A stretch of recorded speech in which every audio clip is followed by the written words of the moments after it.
Anaïs Gros de BPI France et à Sean Coq de l'ADEME de me rejoindre. Bonjour à vous. On va parler justement développement durable. Alors, est-ce que... Voilà, super, j'ai repris le contrôle. Parfait. Les enjeux de développement durable pour le secteur construction métallique, industrie métallurgique. Bonjour à tous les deux, merci d'être là. Peut-être avant de rentrer dans le vif du sujet, un mot sur l'ADEME et BPI France. Sean, je vous en prie.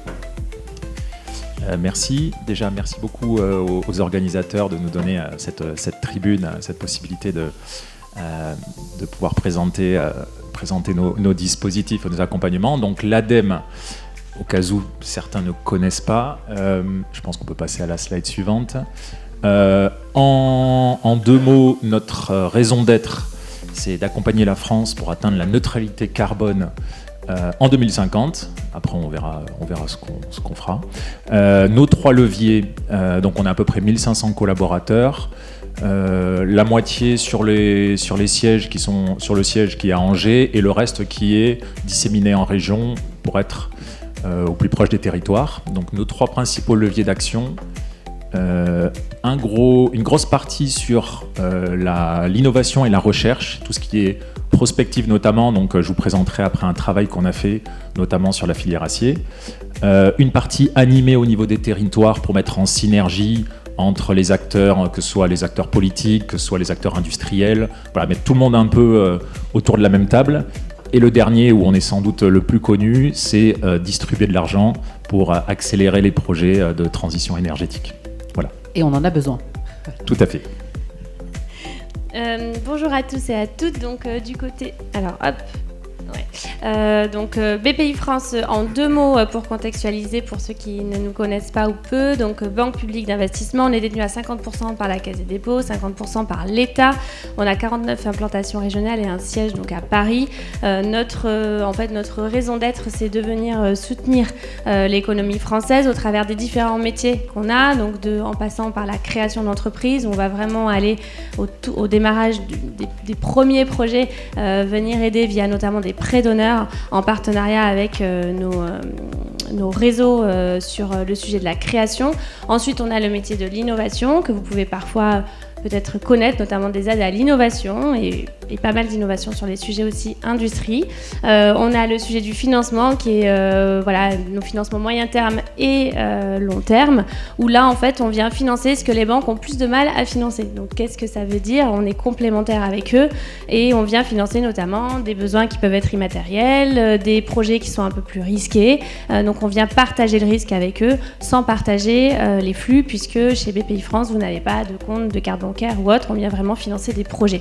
Donc ça c'est vraiment notre raison d'être et l'idée c'est de stimuler l'économie et la création d'emplois en France. Ensuite on a trois autres petits métiers. Vous pouvez aussi nous connaître peut-être parfois lorsqu'on est actionnaire minoritaire dans des entreprises. On est le premier investisseur aujourd'hui en France en investissement minoritaire. Donc on est dans de nombreuses entreprises, petites, moyennes et plus grandes. Et ensuite on a beaucoup d'aides à l'export. Et enfin, le dernier volet, c'est le volet accompagnement. Et quand on parle d'accompagnement chez BPI France, c'est le volet mission de conseil. Et on va notamment y revenir sur les enjeux de décarbonation, où on a eu un large plan qui a été mis en place et vous avez pu nous connaître, et notamment qui a été co-construit avec l'ADEME, des missions de conseil subventionnées. Qu'est-ce que je peux vous dire de plus ? Rapidement, en 3 mots, on a un plan stratégique 2024-2029, qui est constitué de 4 items que vous voyez en bas de l'écran. Donc le plan numéro 1, le plus largement déployé, ça va être le plan industrie, donc qui nous anime aujourd'hui et je vais vous en toucher 2 mots. Donc 39 milliards qui vont être déployés, en tout cas c'est notre objectif sur cette thématique-là. 35 milliards pour le climat. Donc on continue notre plan climat qui avait démarré en 2020 et on y va encore plus fort. Et ensuite, on a 10 milliards respectivement dans le domaine de l'IA, parce que voilà, on estime qu'il faut y aller également sur cette thématique-là pour accompagner l'économie et enfin dans la santé. Voilà en quelques mots. Sur le sujet de l'industrie, puisqu'on va essentiellement parler du climat, mais je voulais quand même juste vous donner les grandes lignes. Je trouve que c'est intéressant d'avoir cette vision et de savoir en fait l'idée de notre intervention avec Sean, c'est que vous ayez les contacts aujourd'hui et que vous vous disiez ok, si j'ai besoin sur cette thématique, peut-être que BPI France peut venir m'aider et je les sollicite. Voilà, c'est un peu le message que je veux vous faire passer. L'idée, c'est pas qu'on vous assomme d'infos, il y a plein de choses, mais voilà. Donc en quelques mots, sur l'industrie, on a plusieurs grosses ambitions. Si on les résume par rapport, quand on parle de 35 milliards, qu'est-ce que concrètement, en fait, quel est l'enjeu de BPI France? L'enjeu de BPI France, c'est d'accompagner beaucoup plus de clients sur l'industrie, de les mettre en transition et les aider à augmenter leurs capacités. Ça, c'est un premier point. Ensuite, c'est de soutenir forcément les gros industriels pour avoir toujours de la compétitivité et des grands champions internationaux. Et enfin, le troisième gros volet, c'est vraiment d'aider le passage à l'échelle des startups qui sont sur cette thématique et de cranter pour devenir des PME et plus tard des ETI. Donc ça, c'est vraiment les trois choses un peu macro qu'on peut retenir de notre plan industrie. Et vous aurez les slides, donc c'est pour ça que je l'ai mise. Je ne vais pas rentrer dans le détail, mais l'idée, c'est de se dire que sur le sujet industriel, sur le sujet performance, innovation, export, climat, les 4 thématiques clés qu'on a mises dans notre plan sur votre secteur, on a des réponses en mission de conseil, en financement dédié. Donc le message, si vous avez des besoins, n'hésitez pas, on en parle, il y a des choses qui existent. Je laisse la main à Sean. Merci. Alors, on va faire on va dézoomer un petit peu pour avoir rapidement une idée du contexte dans lequel on se trouve. Donc ça, c'est la stratégie nationale bas carbone établie pour la France, pour le secteur, qui sort définie lors de la COP21 à Paris, donc qui fixe les objectifs pour la France pour les baisses des émissions de gaz à effet de serre. Donc oui, donc chaque secteur a des objectifs. Pour l'industrie, donc je ne vais pas rentrer dans le détail de chaque secteur, mais on a fixé un objectif de moins 81% de baisse d'émissions pour le secteur industriel. Donc ça, c'est toute filière confondue. Et voilà, il y a des objectifs sur l'agriculture, sur la mobilité, mais l'industrie, si elle veut jouer sa part, elle doit baisser de 80% ses émissions par rapport à 2015. Ça, c'est les objectifs. Donc on voit aussi sur le graphe, il y a des grands paliers. Mais concrètement, on n'a pas le chemin à suivre au niveau de chaque filière. Concrètement, ça veut dire quoi? Moins 81%, comment est-ce qu'on applique ça? À quelle vitesse? Donc,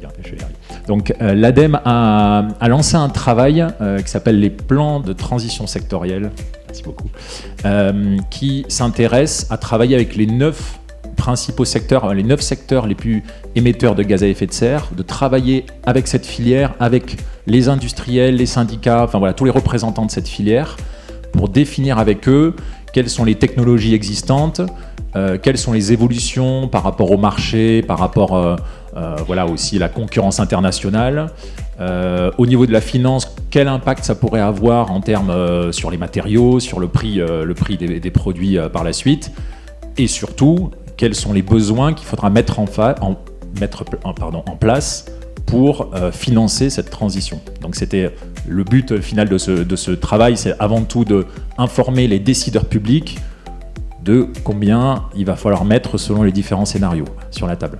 Donc les 9 secteurs, bon, vous les voyez, ça représente les 2/3 des émissions de l'industrie, ces 9 secteurs, et on voit donc l'acier, ciment, papier carton, sucre, chlore, éthylène, aluminium, verre, ammoniac, dont l'acier est le secteur le plus émetteur en France en termes purement émissions de gaz à effet de serre. Donc, je vais vraiment pas rentrer dans le détail pour vous dire le PTS, plan de transition sectorielle, le résumé exécutif, c'est 53 pages et c'est à peu près 150 pages le rapport complet. Donc, je vais pas tenter de vous le résumer. Plutôt peut-être voilà les grands chiffres. L'avantage aussi des PTS, c'est que ça permet de faire un état des lieux de la filière. Bon, il y a bien sûr des états de lieux qui existent, mais un état des lieux le plus exhaustif possible, de voir où on en est, voir les différentes tendances, les différentes évolutions des dernières années. On peut, par exemple, donc les grands chiffres, on remarque que pour l'acier, donc là c'est voilà, un petit focus sur l'acier, pour l'acier, 66% de l'acier consommé en France est importé et on exporte 62% de notre production. Donc on est sur un faible déficit commercial, mais on est quasiment à l'équilibre, mais on est quand même sur un produit qui bouge beaucoup. notamment avec ce qui se passe en ce moment au niveau international. C'est un vrai sujet. Voilà, on produit finalement ce qu'on produit en France, il y a une grande partie qui part et on importe une grande partie. Les émissions du secteur, c'est 20 millions de tonnes, notamment avec les émissions des hauts fourneaux. Donc on peut le voir en dessous. 2/3 des émissions proviennent de la filière hauts fourneaux, donc l'acier produit à partir des minerais de fer et une partie de récupération, et la filière électrique qui représente 1/3 de la production, qu'on peut voir. Forcément, c'est une filière qui est basée sur la consommation électrique, très énergo-intensive, mais avec l'énergie électrique bas carbone en France, on voit que l'impact est beaucoup moins fort, là où la filière hauts fourneaux va utiliser du charbon comme réducteur. Et on voit que la partie transformation aussi n'est pas négligeable, avec 1 million de tonnes. Donc voilà, c'est aussi une partie non négligeable. C'est quand même un secteur forcément qui emploie, qui a un gros impact en termes d'emploi, 35 000 emplois en France, directs. Et donc on produit 15 millions de tonnes en tout. Donc voilà, ça c'était l'état des lieux. Alors maintenant, encore une fois, je ne vais pas rentrer dans le détail. Le but des PTS était de voir les différentes tendances, donc de se projeter à 2030, à 2050 en se disant, voilà, quelles sont les perspectives de production par rapport aux différents facteurs, notamment la demande en acier peut fortement fluctuer en fonction de l'activité du bâtiment. Très clairement, s'il y a des politiques publiques pour réutiliser des bâtiments existants et baisser les nouveaux logements, ça aura un gros impact sur l'acier. L'évolution des mobilités, le déploiement des énergies renouvelables, qui est aussi un gros facteur de demande d'acier dans les prochaines années, et les décisions technologiques et politiques de chaque pays, parce qu'encore une fois, on est dans un secteur très concurrentiel au niveau international, et notamment le mécanisme d'ajustement carbone aux frontières. Donc je ne rentre pas encore une fois dans le détail, mais on va avoir l'idée, c'est d'avoir une taxe carbone aux frontières de l'Europe qui viendra aussi impacter les produits importés pour qui aient aussi payent une taxe carbone équivalente aux industriels basés en Europe. Et donc, si on fait un zoom un peu plus sur la partie décarbonation, il y a deux grandes pistes de décarbonation. Donc, l'avantage du secteur de l'acier, c'est que c'est possible à décarboner, techniquement. Il existe des solutions qui sont en train d'être mises en place, il y a déjà des prototypes qui fonctionnent, il y a même des usines qui fonctionnent. Donc notamment la réduction directe par hydrogène en remplacement du charbon et l'électrolyse du fer. Donc voilà, ça, je ne rentre pas encore une fois dans le détail, mais c'est des technologies qui peuvent fonctionner. Donc ce qui nous intéresse... Alors juste, oui, pardon. Donc ce qui nous intéresse, c'est les chiffres en haut à droite. Ça, c'est... Donc le PTS va proposer plusieurs scénarios. Un scénario, c'est une production à peu près équivalente à maintenant, et on décarbone entièrement la production française. Donc là, on voit on voit pas bien, mais on voit les investissements qu'il faudrait. Donc les grandes barres bleues, c'est le nombre de milliards qu'il faut pour décarboner les hauts fourneaux, et la partie de droite, en rose, c'est les investissements qu'il faudrait pour efficacité énergétique et baisser la consommation énergétique des équipements existants, notamment sur la réduction du fer ou la transformation de l'acier. Donc on voit, si ça vous intéresse, vous pouvez aller voir dans le détail comment on a estimé ces coûts, quelles sont les grandes transformations, quels sont les différents plans. Et très concrètement, en sortant de ce travail, mais c'était déjà des choses qui étaient travaillées, avec notamment ArcelorMittal qui détient les hauts fourneaux, on a des gros investissements et des grosses enveloppes financières qui sont prévues pour décarboner les hauts fourneaux. Donc on voit que directement en sortant de ce travail, on a des décisions politiques qui ont été mises en place. Et bon, tout en bas, on a un tableau aussi qu'on a dressé, encore une fois, avec les industriels, de toutes les différentes pistes de décarbonation possibles, avec les impacts que ça peut avoir en termes d'émissions de gaz à effet de serre, et surtout aussi en termes de surconsommation électrique, qui sera aussi un gros sujet. Donc voilà, j'ai vraiment effleuré de manière superficielle, mais je vous conseille, si ça vous intéresse, d'aller creuser un peu ces rapports, qui sont très intéressants et qui donnent vraiment une vision pour la filière dans les prochaines années. Merci beaucoup, Sean. On les trouve où, les PTS? Sur le site de l'ADEME, tout simplement ou... Oui, dans la slide juste avant, j'ai mis le lien, mais ils sont tous sur la librairie ADEME, où vous trouverez les rapports exécutifs complets et les rapports, les résumés. Merci beaucoup. Évidemment, c'est aussi, vous aurez les slides à la fin de cette journée et puis on vous permettra d'avoir accès au replay si jamais vous voulez réécouter et noter toutes les informations. On parle de ces enjeux environnementaux et décarbonation avec vous, Anaïs. Oui, tout à fait. Donc, Sean vous a parlé donc vraiment du sujet de votre secteur. Moi, pour avoir une vision un peu plus macro, et puis une fois qu'on a parlé du secteur et des solutions, ok, maintenant comment on met en place?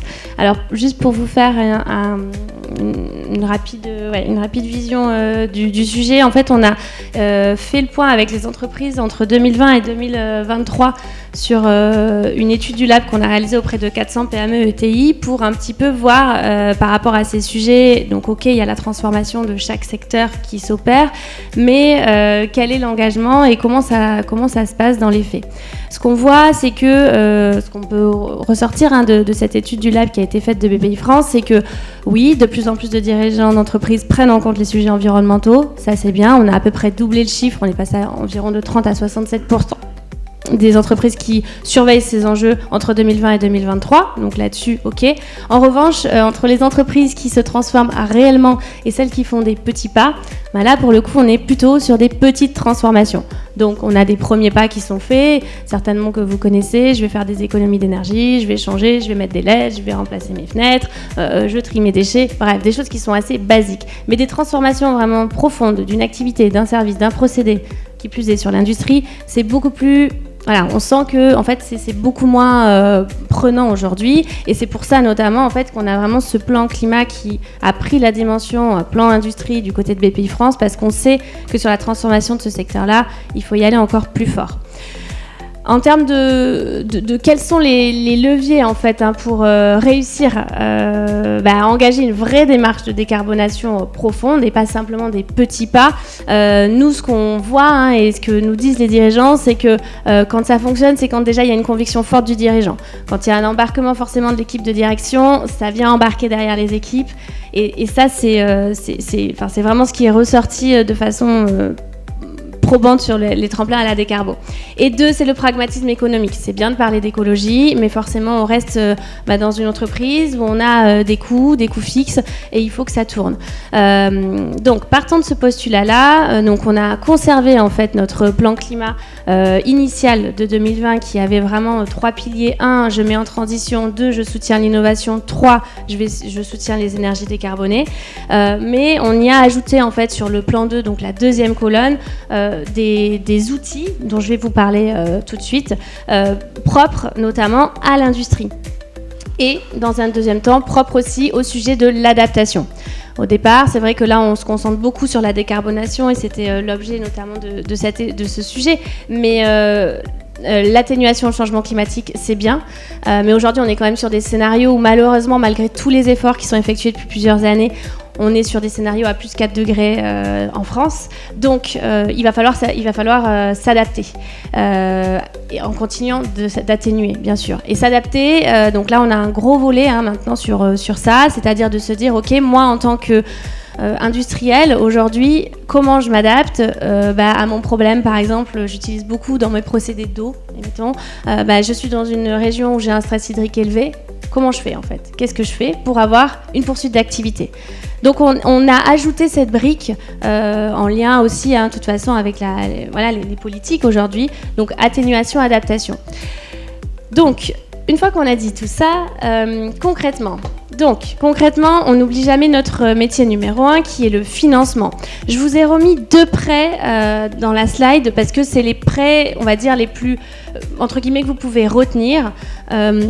On peut à peu près tout financer, mais sur vraiment ce sujet décarbonation, il y a ce petit prêt économie d'énergie très basique, pour le coup qui n'est pas forcément dédié à l'industrie, qui est dédié à tout secteur, mais qui est à taux bonifié. C'est pour ça que je vous en parle, parce qu'aujourd'hui, le sujet des taux est quand même prenant. Pour tous les matériaux et matériels éligibles au certificat d'économie d'énergie, d'accord, sur les fiches notamment industrie. Là, vous pouvez bénéficier d'un taux donc bonifié. C'est du prêt sans garantie, donc aucune garantie sur les actifs ou la caution du dirigeant. C'est ça la spécificité en fait des prêts BPI France et dont je vous parle. Et on peut faire du 7 ans, dont 2 ans de différé sur ces petites enveloppes. Donc voilà, ça c'est dans les grandes lignes. Et le deuxième prêt qui est pour le coup beaucoup plus très sectoriel, qui ne concerne que les industries, qui a été récemment déployé. Donc c'est le prêt industrie verte. Même principe, prêt sans garantie. On propose des années de différé en amortissement pour financer des projets industriels verts. Et donc en fait, qu'est-ce qui est permis de plus par rapport à d'autres prêts, là où les banques vont souvent financer sur du 7 ans certains gros projets de transformation dans une entreprise sur des procédés, on arrive à aller jusqu'à 12 ans sur ce prêt industrie verte pour l'industrie, donc à aller étaler un peu plus en termes de durée, et on peut proposer jusqu'à 2 ans de différé. Toujours sans garantie et sur des montants qui peuvent aller jusqu'à 10 millions d'euros.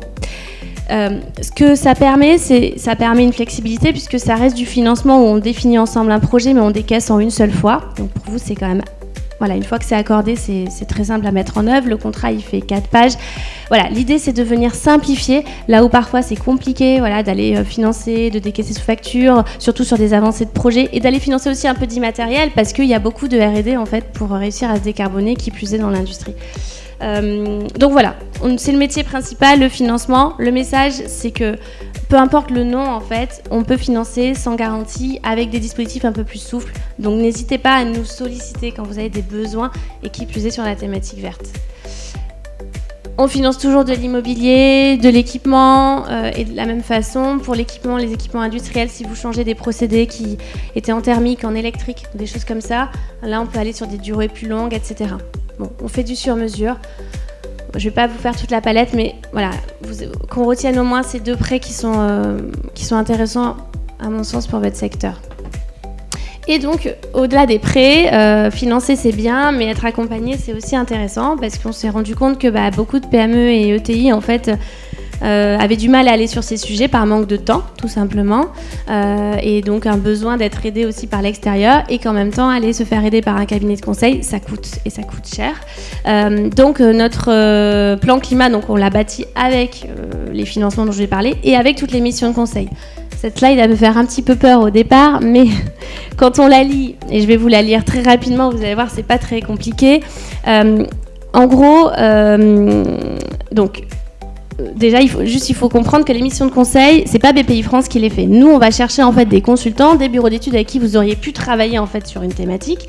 On va aller chercher leur expertise, on va les agréer pour faire ces missions de conseil-là. On va négocier avec eux un prix et derrière, on a l'ADEME qui vient subventionner ces missions. Donc pour vous, pour entreprise, deux avantages que nous on voit, c'est vous n'avez pas besoin d'aller voir X ou Y entreprise pour vous dire ok, ce consultant est sérieux, va pouvoir m'aider, il a la bonne méthodologie qui est reconnue réglementairement ou pas, etc. Ce travail-là, c'est nous qui l'avons fait en amont, on vous présente cette personne tout de suite. Donc il y a le sujet gain de temps et évidemment le fait de passer par ce dispositif vous permet d'obtenir la subvention ADEME derrière sur les missions et donc d'avoir un coût réduit de mission. Donc ça c'est sur l'ensemble des missions de conseil qui sont ici. La première colonne c'est, j'en parle pas, mais c'est des ressources que vous avez à disposition gratuitement. On n'est pas sur les missions de conseil, mais on est plutôt sur des sujets de formation. Si vous voulez former, embarquer vos équipes, regarder un séminaire sur un sujet ou un autre, il y a une bible qui s'appelle BPI France Université avec vraiment un parcours transition qui est ultra fourni. Donc ça, j'aime bien toujours le mettre parce que ça peut, si ça vous intéresse, être un super outil. Et donc, les missions de conseil ensuite qui en découlent.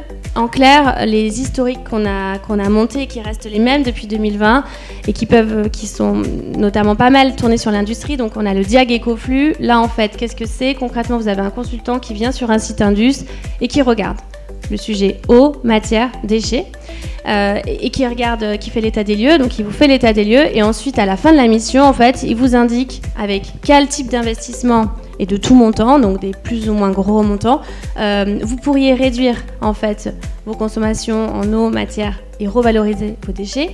Et donc vous avez plusieurs solutions et vous les choisissez ou pas, vous piochez dedans. L'avantage, c'est que ça permet de prendre de la hauteur, ça permet de réaliser rapidement des petites économies et après d'engager des projets plus structurants. Par exemple, je mets des panneaux photos, j'électrifie l'ensemble de mes procédés, etc. Donc ça, c'est une mission subventionnée par l'ADEME. Les tarifs que vous voyez s'afficher sont les tarifs de reste à charge. C'est une mission qui vaut 3 000 €. Reste à charge.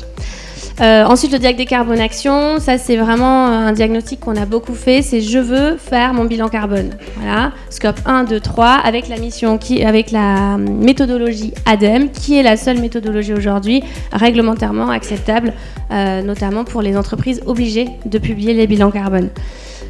Donc très simple, même chose, reste à charge, 6 000 €. Et ensuite, du diag éco-conception, là c'est je veux faire une analyse du cycle de vie d'un service ou d'un procédé. Et j'ai envie de travailler tout au long de ma chaîne de valeur, donc de l'appro, en passant par la production, en passant par la distribution, en passant par la consommation et en passant par le déchet.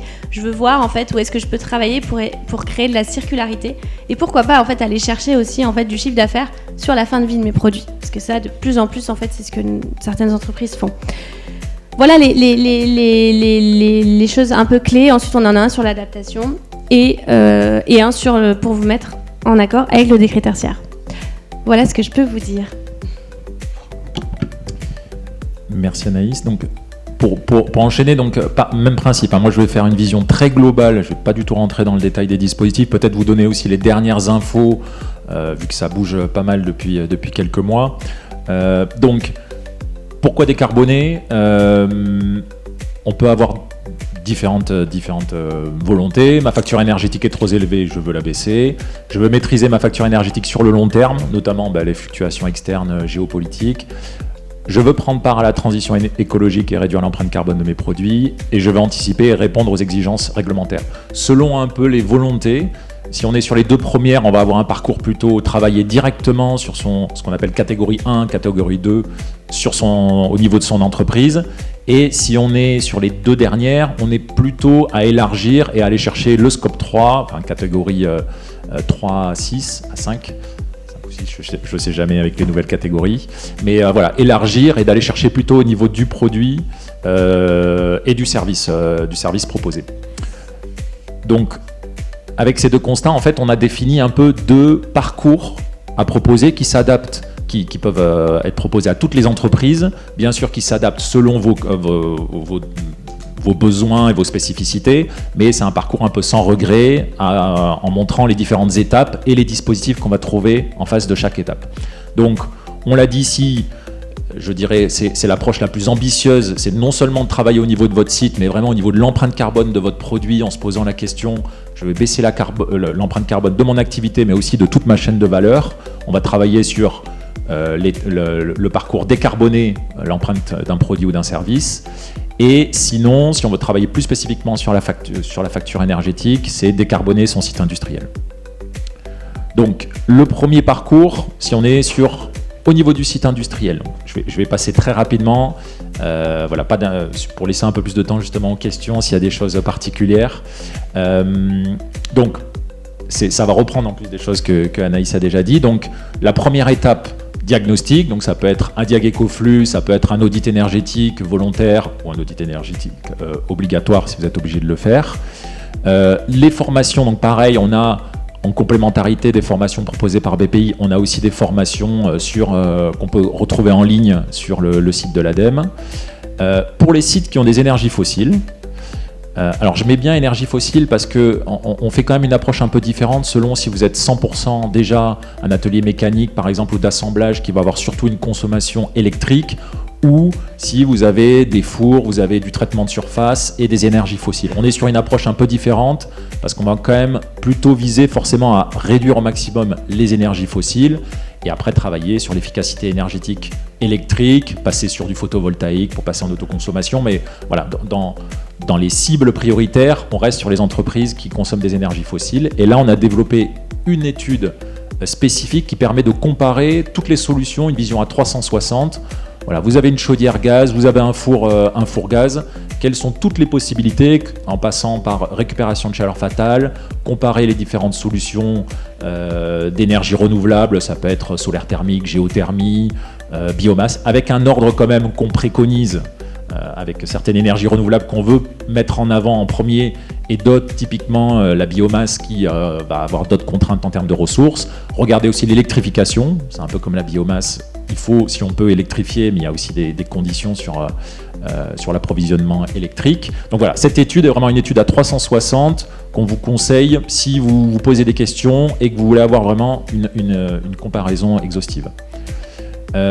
Si jamais il y a besoin d'aller plus loin sur un projet particulier, on peut financer aussi une étude de faisabilité un peu plus poussée sur une solution. Et on a aussi du coaching directement sur site pour accompagner pour un projet. Et dernier, passer à l'action. Voilà, une fois que vous avez fait tout ça, à un moment, il faut quand même passer à l'action. Alors bien sûr, toutes les étapes ne sont pas obligatoires, hein, c'est pour ça que là, c'est le parcours détaillé, complet. Voilà, si vous avez déjà une idée, un projet en tête, on peut sauter certaines étapes, mais voilà, c'est un peu le parcours préconisé. Et il faut compter combien de temps pour un parcours comme ça ? Alors, la totale. C'est une très bonne question. Je dirais on a eu beaucoup le cas lorsqu'on avait eu la forte augmentation fin 2022 des prix énergétiques. On nous demandait très rapidement comment se décarboner. Et en fait, on se rend compte que c'est une démarche qui prend, je dirais, entre 6 mois à 1 an, 6 mois, en 3 à 6 mois pour avoir une vision exhaustive de toutes les possibilités de décarbonation et de prendre les bonnes décisions.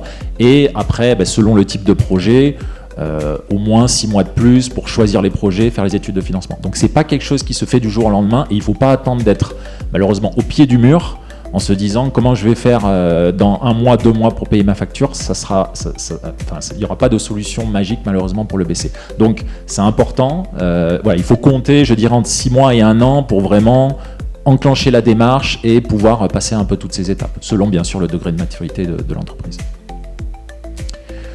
C'est le même slide, mais je vous ai mis les différents dispositifs qui existent avec une première vision sur l'accompagnement possible. Voilà, sur les études, on est entre 60 et 80% de prise en charge. Pareil sur les formations. Et donc sur la partie passer à l'action, donc aujourd'hui, on a des dispositifs ouverts, le fonds chaleur, qui vient aider sur toutes les énergies bas carbone. On a le Décarbone qui est un dispositif pour décarboner, mais plutôt réservé aux grands sites parce qu'on est une porte d'entrée assez élevée avec un capex minimum du projet de 3 millions d'euros. Et on attend encore, il y a une forte attente je pense sur ce dispositif, le Décarb Flash, qui serait un dispositif qui viendrait justement pour les projets entre 50 à 100 000 euros jusqu'à 3 millions d'euros. Celui-là, il est dans les tuyaux. Alors je dis ça depuis, je crois que ça doit faire 1 an et demi que je dis ça et que c'est sans cesse repoussé, mais on a bon espoir quand même. On a des signaux très positifs ces dernières semaines sur le fait qu'il y aura très certainement un Décarb Flash cette année. Donc pour l'instant, pas de visibilité, mais voilà, même si vous avez des projets qui aujourd'hui ne rentrent pas dans les dispositifs existants, un prérequis, ça sera de faire les études de faisabilité et le petit processus. Donc sans regret, il faut se lancer dans ces démarches-là. Pareil, très rapidement. Donc ça, c'était sur le scope 1 et 2. Et si jamais on regarde sur l'empreinte carbone, alors je vais dérouler un peu plus rapidement. Même principe, un diagnostic. Donc là, on est plutôt sur le diag des carbos qui est vraiment la porte d'entrée. La formation, donc c'est pareil, on propose quelques formations spécifiques. Et juste pour citer, donc nous, on a développé la méthodologie ACT aussi, qui permet de regarder en prenant l'empreinte carbone globale, de regarder et de se projeter pour préparer sa stratégie de décarbonation de son site. Donc ça, c'est la même chose.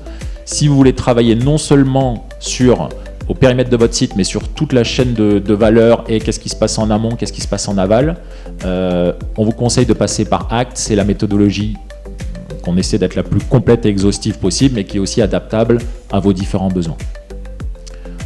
Il y a une évaluation aussi pour ceux qui ont déjà fait une stratégie. Donc là, on est vraiment on est encore plus poussé, mais pour évaluer cette stratégie et se comparer par rapport aux autres acteurs du milieu. Et même principe, il ne suffit pas de faire des études, à un moment il faut passer à l'action. Donc là, il y a plein de choses qui peuvent sortir, parce que là on ne travaille pas seulement au niveau de son site, on peut travailler sur la mobilité, on peut travailler, d'ailleurs, oui ça rejoint à ce que tu as dit Anaïs tout à l'heure, c'est très orienté gaz à effet de serre quand on parle de décarbonation, mais on essaie d'avoir la plus grande ouverture possible pour parler aussi économie circulaire, l'eau, biodiversité, enfin voilà, il y a tous les sujets, même l'impact social, comment intégrer toute une usine, une entreprise, et en faire un projet de société. Voilà, il y a tout ce travail-là, et l'adaptation bien sûr aussi, qui est un nouveau volet dans ACT. Donc on voit que C'est pas une coïncidence, mais on se rejoint sur tous les points. Voilà, même principe, je vous ai mis les dispositifs, mais pour information, surtout, le plus important, n'hésitez pas à revenir vers moi si vous avez des questions sur les dispositifs, plus spécifiquement ADEME. Et d'ailleurs, la démarche ACT, on en parlera tout à l'heure lors du focus décarbonation avec Philippe Herbulot, puisqu'il y a une version CTICM de cette démarche. Le mot de la fin, peut-être, Anaïs Oui, pardon. Oui, je voulais vous partager juste cette plateforme en fait qui a été mise en place dans laquelle vous pouvez rentrer et en fait vous mettez votre demande. Par exemple, j'ai envie de voir l'empreinte sur ma biodiversité, j'ai envie de savoir quelles sont les aides sur la rénovation et en fait ça appelle toutes les entités, donc BPI France, les CCI, l'ADEME, etc. Donc votre demande elle est triée et elle arrive chez nous. Donc vous, ça vous permet d'avoir qu'un point d'entrée. C'est une plateforme qui est assez peu connue mais pour le coup qui fonctionne très bien. Donc ça, c'était un peu le mot de la fin numéro 1. Et le mot de la fin numéro 2, c'est surtout de vous donner nos contacts. Voilà, derrière l'ADEME, derrière BPI France, il y a des personnes. Donc là, sur la région, vous nous avez identifiés. Donc n'hésitez pas à nous solliciter. Nous, on vous orientera. On est bien conscient qu'il y a beaucoup d'aides, beaucoup de dispositifs, que c'est pas forcément évident de s'y retrouver. Mais du coup, voilà, entourez-vous et n'hésitez pas à venir vers nous. Voilà. Merci beaucoup. Est-ce qu'il y a une ou deux questions dans la salle peut-être ? Ou alors vous vous réservez pour le temps de pause tout à l'heure, c'est ça ? Moi j'en ai quand même une. Aujourd'hui vous avez estimé le nombre d'entreprises de la métallurgie ou de la construction métallique qui font appel à vous ou qui commencent à entreprendre des démarches ? Question piège, c'est ça ? On essaie effectivement d'avoir des approches filières. Je pense pas qu'aujourd'hui on a consolidé les chiffres. Je sais qu'on l'a fait sur d'autres filières. En tout cas, on a toutes les données. D'ailleurs, les données sont aussi publiques. Il y a des sites il y a un site qui reprend toutes les aides qui ont été données. Donc, je pense que ça serait un travail intéressant à faire. Je pense pas que ça a été fait pour l'instant. Et peut-être voir aussi s'il y a des synergies entre leurs points de tension et de vigilance. Ok, super. Et merci beaucoup à vous deux. Et puis on reste en contact. Alors c'est ça. Merci beaucoup. Oui, on peut les applaudir. Vous avez raison.